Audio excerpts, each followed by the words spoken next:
Привет, товарищи. And I'm sure you, dear viewer, have many, many questions at this point.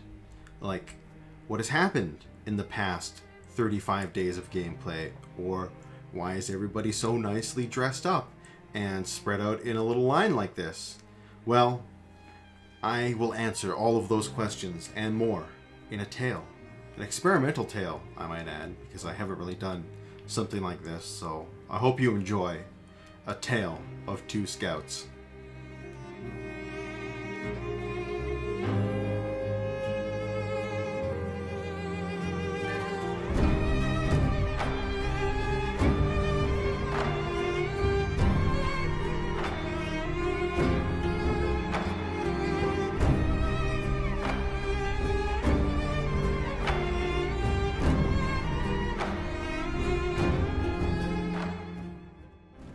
Temujin ordered one of his great scouts, Skip, to move south in search of a spot to found his capital. Skip's journey first took him to the familiar town of Brink, before moving south along the Venge Zone.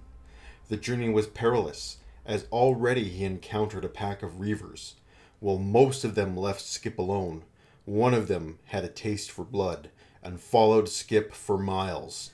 Despite Skip being far faster, while traveling along the Venge, Skip managed to avoid being incinerated and kept moving south. There he encountered a new group of hostiles, the Skeleton Bandits, who immediately gave chase to Skip as soon as they saw him. Skip managed to shake most of his pursuers. However, one had an unquenchable thirst for blood, just along with the Reaver, and continued to chase Skip with the aforementioned Reaver in tow. Skip quickly devised a plan to shake his pursuers. Stove's Grove is well known for its lakes of acid, and being a hiver, acid would not affect Skip. Upon finding a river of acid, Skip jumped in and crossed without issue. The Reaver was hesitant, and this hesitation cost him his life, as it allowed a group of land bats enough time to surround him and make him their next dinner. The Skeleton Bandit had no such hesitation. Unfortunately for Skip, the bandit's armor protected him from the acid, and he only took minor damage. Skip then headed west in order to escape his pursuer, moving through the mountains and ultimately running into the Flats Lagoon. While moving through the area, Skip noticed a bunch of humans who appeared to be non-hostile. Upon getting closer to these humans, Skip noticed it was a nomadic caravan heading north. Following the caravan, they led him right to the town of Flats Lagoon, which was controlled by the Golden Horde's allies, the Tech Hunters. The town would offer Skip safety, as the Skeleton Bandit would finally be dispatched by the city guard, and it was at this town that Skip would find something incredible. Both engineering research tech and an ancient science book for sale. While costing the tribe a considerable amount of resources, these technological marvels would allow the Golden Horde to reach the next technological level. Understanding the magnitude of this discovery, Skip spent the night in Flats Lagoon, and then would head back to Black Scratch the next day. While he knew Temujin would be disappointed that he did not find a spot to found the capital, he would be pleased with the tech Skip would bring back. Skip knew that it was likely he would be sent out once again, as his mission was not yet complete.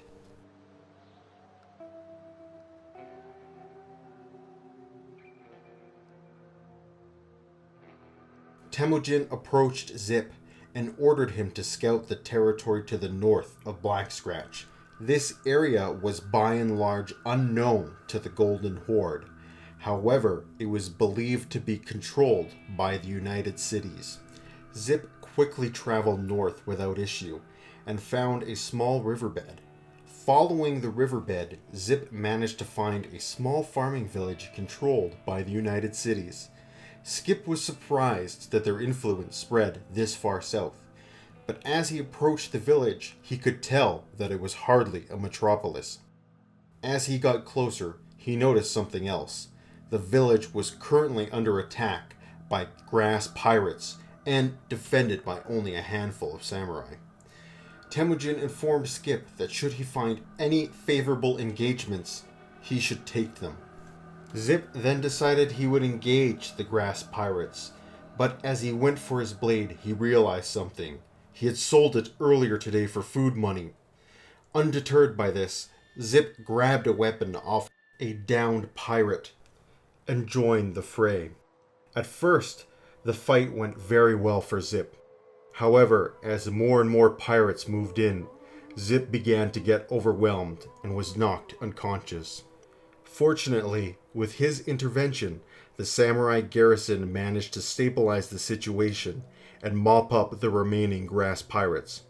Yet despite his sacrifice, after the battle, the samurai simply left Zip to bleed on the ground.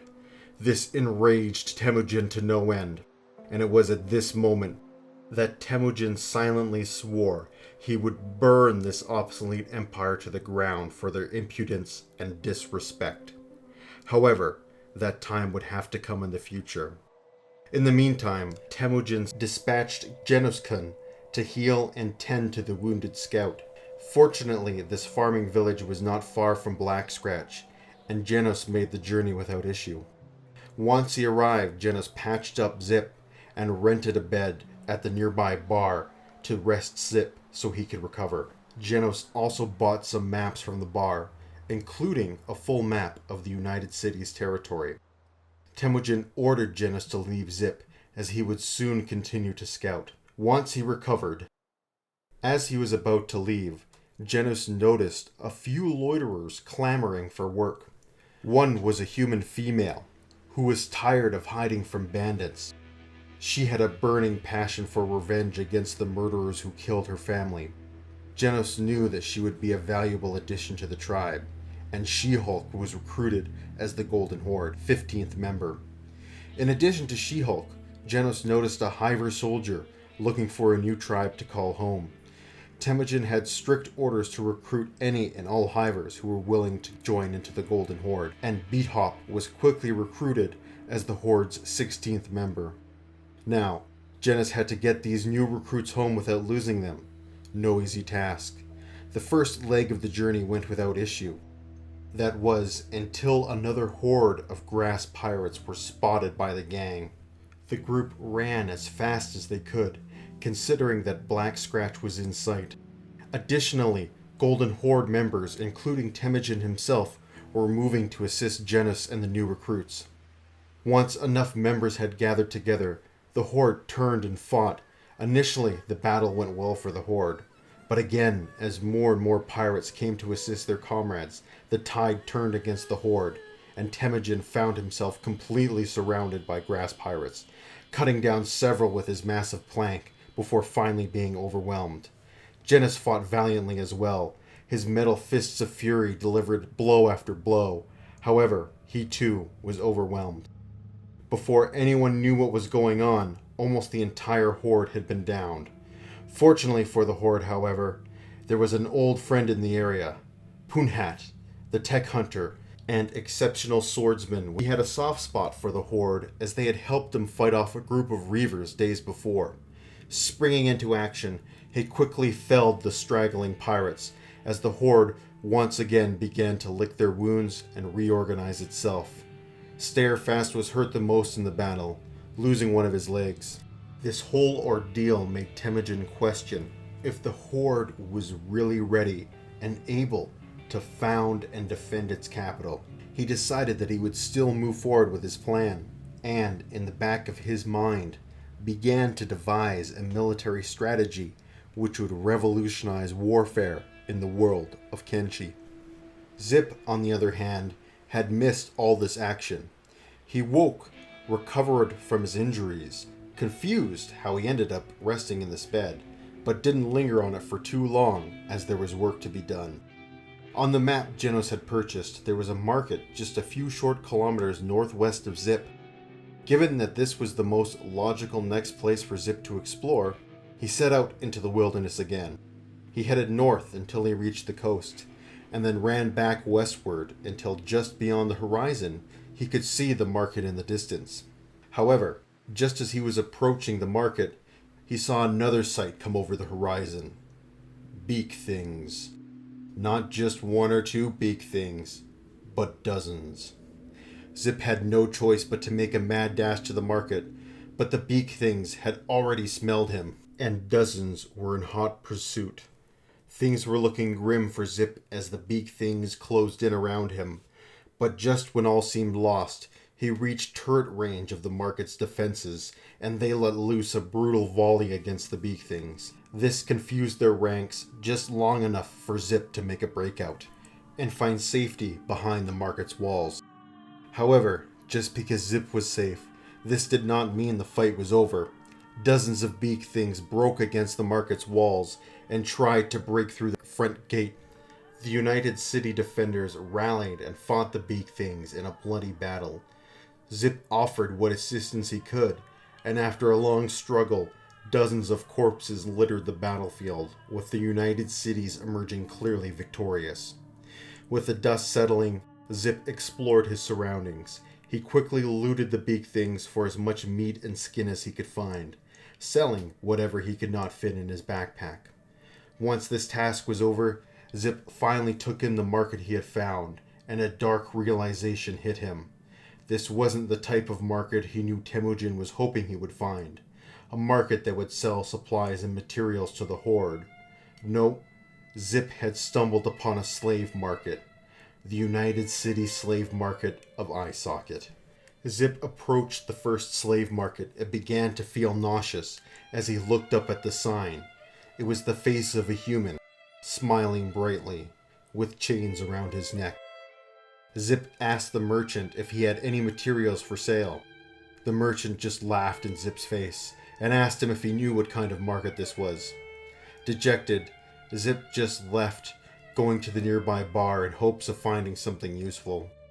In the bar, he found a slaver screaming at the top of her lungs at a Hiver soldier slave. She was shrieking about how useless he was and how he could never get her money back.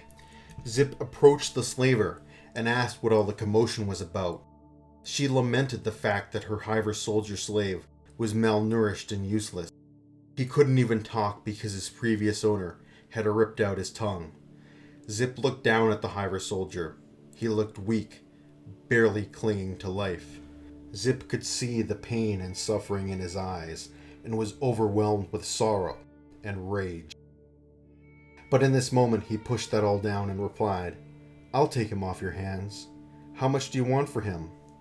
The slaver sneered at Zip, chiding him as a slave lover, but ultimately told Zip she would part with him for 1,000 cats. Zip agreed and escorted the slave outside. Once outside, Zip removed his shackles and said to the slave, "Today you have gained your freedom, but you have also gained a brother. You have no obligation to join us, but if you do, I will take you to our leader. And if you come with us, I will promise you two things. First, our leader will make sure you are strong, not weak. And second, if you come with us, I promise you will have your revenge." The Hiver soldier had been looking at the ground this whole time, but as soon as Zip said that, he looked up and weakly smiled and nodded. With that, Ray became the Golden Horde's 17th member. "Come with me," Zip said to Ray. "It's time to see your new home." And the two left Eye Socket and made the trip back to Black Scratch without issue. Thankfully, the powers that be smiled upon the duo that day. When Zip returned, he had found that his close compatriot Skip was gone, and Temujin had recruited another member to the tribe, a grass pirate who had been captured by the Horde. Looking emaciated and weak, Temujin had given this new member the name of "Feed me, please, sad face." Temujin, being unfamiliar with human physiology, had only ordered that she be given enough food to keep a Hiver alive, which is much less than the human body needs. And when Temujin asked her name, she looked up with a pained expression and said, "Feed me, please." Temujin took this at face value and literally believed it was her name. I mean, She kept saying it over and over and over again with the same expression. What other conclusion could he draw? After enough time had passed, Feed Me Please Sad Face was faced with death or joining the Golden Horde for 10,000 cats. The choice was obvious, and Feed Me Please Sad Face was recruited as the tribe's 18th member. Zip couldn't spend much time in Black Scratch as Temujin already had new orders for him. The tech hunters had told him of an abandoned hilly region called Howler Maze, which may be a suitable spot for some sort of permanent settlement. Temujin needed more information before he could make a decision, and ordered Zip to scout the area. With a short bow, Zip acknowledged the order and started to make his way to this new region. However, his thoughts quickly turned to Skip, and he wondered how his friend was faring.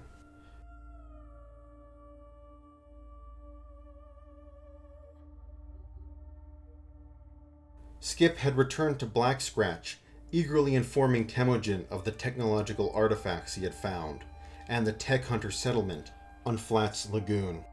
Temujin was elated with this news, and sent his greatest researcher, Jester, to begin the research of these next technological advancements.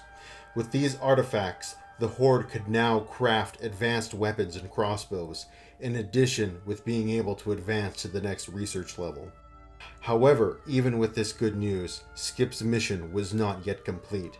Skip did learn of one critical piece of information that could help the Horde. The tech hunters of Flats Lagoon let Skip know there was a fertile island far to the south of them, which had limited contact with the outside world. It could be a potential place to start a settlement. Upon hearing this, Temujin's orders to scout the area were a mere formality. Both hivers knew what had to be done, and with that, Skip left Black Scratch to make the long trip back to Flats Lagoon, and from there, travel even further south.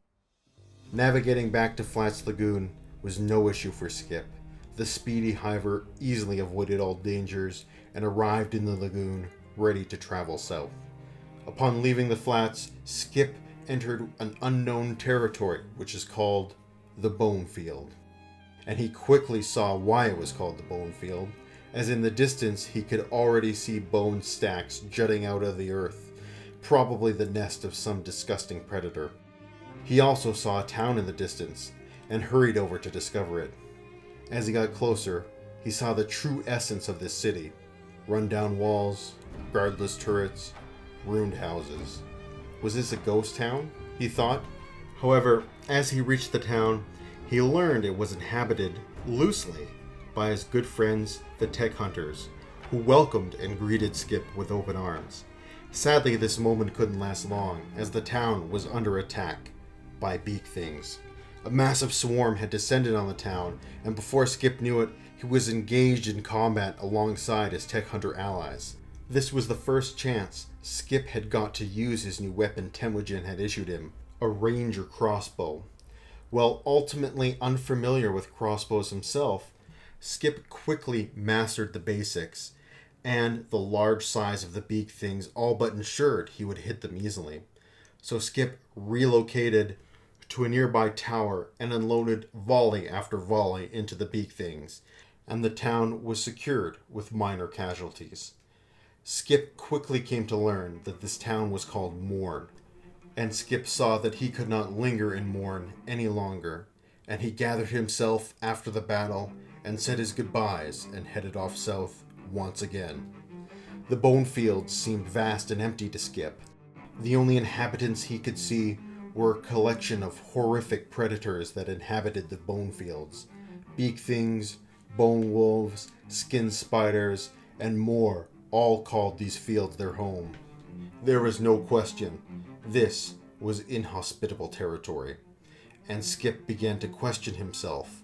Did this island truly exist? Fortunately, it would not take long as Skip received his answer the moment he reached the coastline.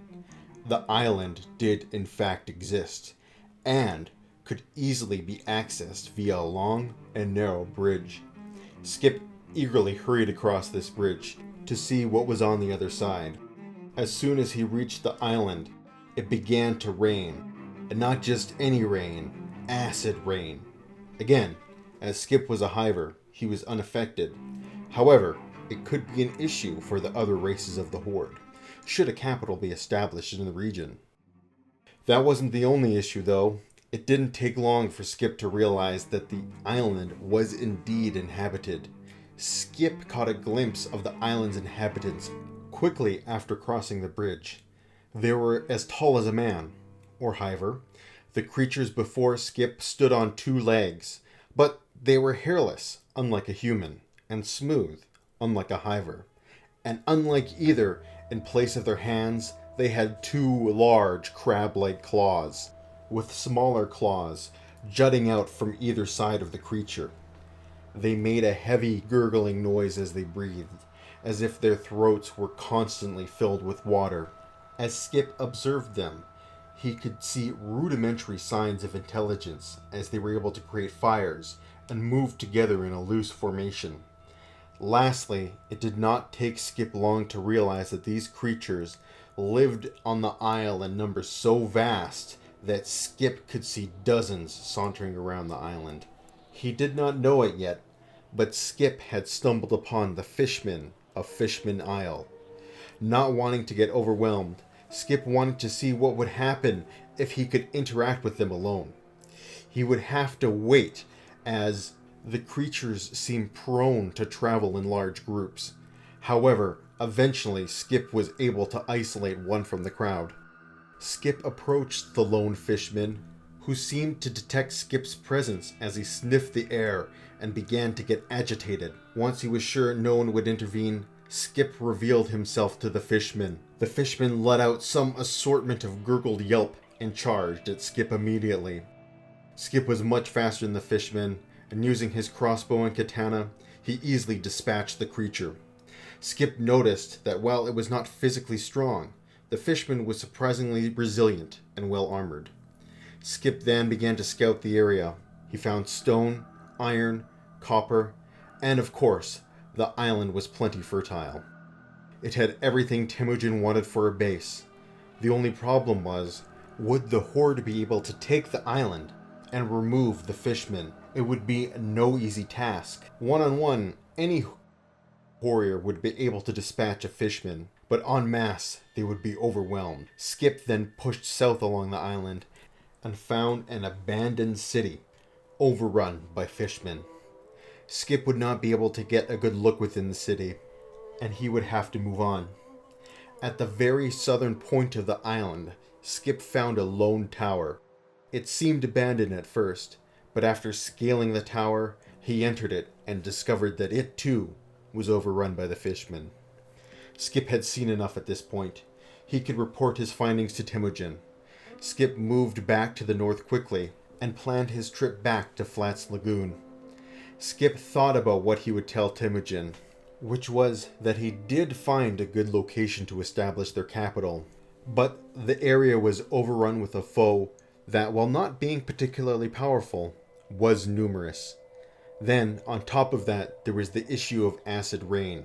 Skip's head was swirling with all these thoughts, and before he even knew it, he was back at Flats Lagoon. He decided that he would buy a few more artifacts at the Flats Lagoon store, and then he would take a break at the nearby bar. Skip had had a long and exhausting trip after all.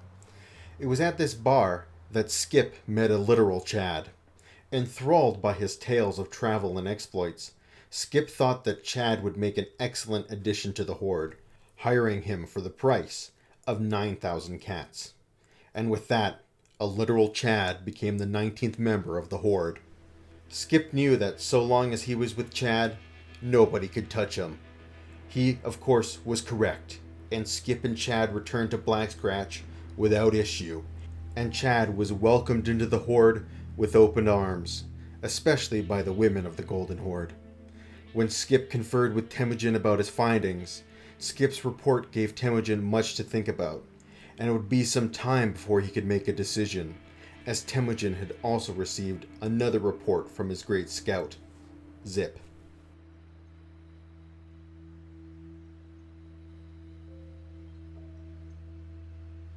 Zip returned to Eye Socket as would be the best starting point for his northeastern journey.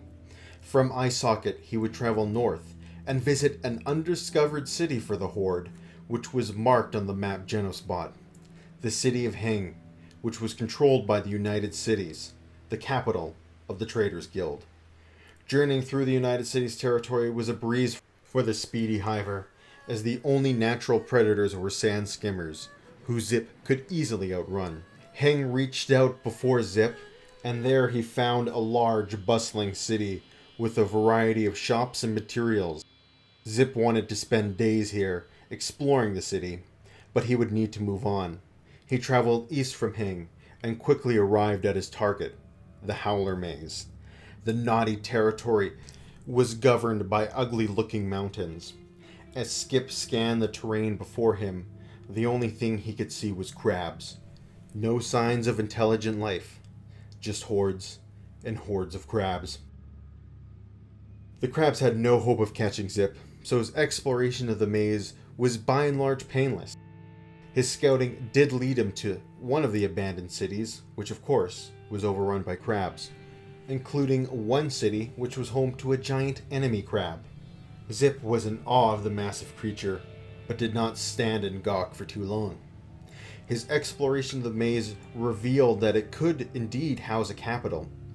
Some of the islands would make suitable base positions, and it would be much easier to deal with the crabs and the Fishman. However, the lack of easily accessible leather could be an issue for the tribe. All in all, though, the maze had potential.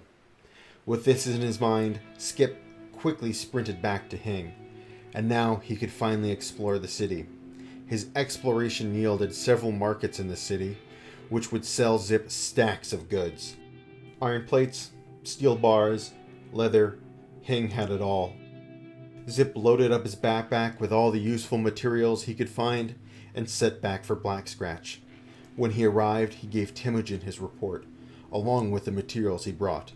Temujin was overall pleased with Zip's report, and combining it with Skip's gave the Great Khan much to think about. Both areas had their advantages and disadvantages. The Fishman Island had plentiful resources and was in a very easy to defend location. However, it was overrun by fishmen, and not only that, the journey to the island itself would be perilous, as Temujin would have to take his tribe across vast tracts of hostile territory, and this time he could not rely on speed to keep his people safe. He would have to rely on strength, and this journey would include slow-moving caravans and many non-combatants. After this exhausting and dangerous trip, the Golden Horde would then have to try and establish a capital while under siege, and he was sure the Fishmen would attack and try and remove the intruders as soon as the Golden Horde arrived. It would be a tall order to set up a defensive position before they were overrun. However, if Temujin could take the Isle, it would lead to unparalleled security for his people. The Howler Maze had the opposite problem. The journey would be easy and hopefully painless, and that territory was overrun with nothing but slow-moving crabs, who Temujin believed he would have no issue and the Horde would easily be able to take care of. However, once they got a base up and running, it would not be easy to defend, and the lack of huntable leather nearby would hurt the military production of the Horde, and Temujin had ordered leather be used as the primary armor source for most Golden Horde units.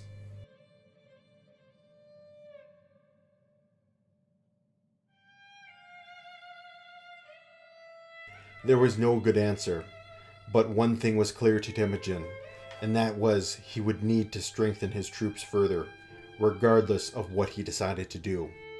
Temujin needed a good punching bag, an enemy to test his mettle against, to forge the tribe into a modern military machine, and, for better or for worse, he would not have to wait long.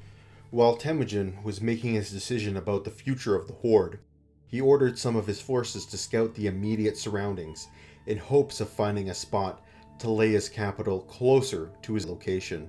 During this time, some of his scouts came upon a village just to the northeast of Black Scratch. At first, they appeared to be a peaceful farming village. However, as the Golden Horde scouts drew closer, The villagers drew their weapons and became hostile. Fortunately, these villagers were not a quick bunch, and the Golden Horde scouts easily outran them. This whole ordeal gave Temujin just the opportunity he was looking for. There had been some rumors of travelers disappearing who traveled just to the northeast of Black Scratch, but just as with many rumors in the world of Kenshi, they remained uninvestigated. This was Temujin's chance. He would mobilize the entire horde and strike down this cult. After all, no ally would come to their aid. Once crushed, Temujin would take their money, take their treasures, and if it was valuable enough, take their land. And once he had done that, he believed the horde will have finally proven their mettle and be able to found their golden city. Temujin eagerly planned his attack.